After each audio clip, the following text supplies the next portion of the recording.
আমাদের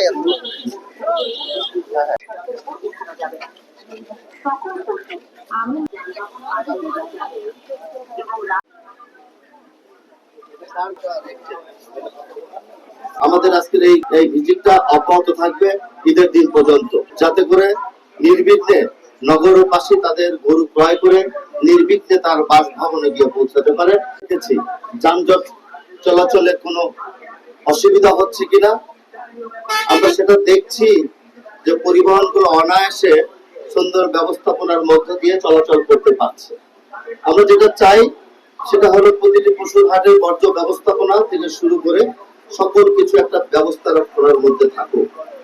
আমরা মোটামুটি ভাবে আজকে সন্তোষ প্রকাশ করছি। আগামী দিনও আমরা এই ভিজিট অব্যাহত রাখবো।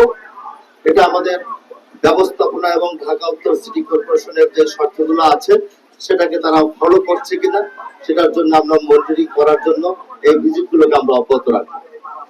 আজকে এখানে আমাদের ভেটেরিনারি টিমও আছে, এখানে ডিএনসিসির পক্ষ থেকে অলরেডি তারা কাজ করছে এবং আমাদের সিটি কর্পোরেশনের যে বর্জ্য ব্যবস্থাপনাকে প্রতিনিয়ত পরিষ্কার করার জন্য সেটাকে অব্যাহত আছে এখানে। এবং এর পাশাপাশি আমাদের ব্যাংকের যে কর্মকর্তারা এখানে সার্ভিস দিচ্ছেন তারাও সেখানে তাদের সহযোগিতা ক্রয় এবং বিক্রয়কারী যাদের আছে তাদেরকে অব্যাহতভাবে দিয়ে যাচ্ছে।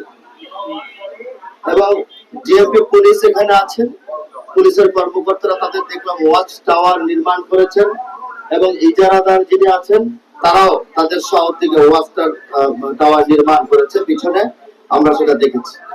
তো ট্রাফিক ব্যবস্থাপনা যারা দায়িত্বে আছেন তারাও নির্লসভাবে কাজ করছেন।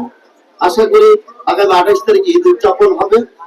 এই ঈদ উদযাপনকে সামনে রেখে আমরা এই ব্যবস্থাপনাটাকে আমরা সঠিকভাবে ধরে রাখতে পারি। তাই সাংবাদিক বন্ধুরা, আপনারা কষ্ট করে এখানে আসছেন।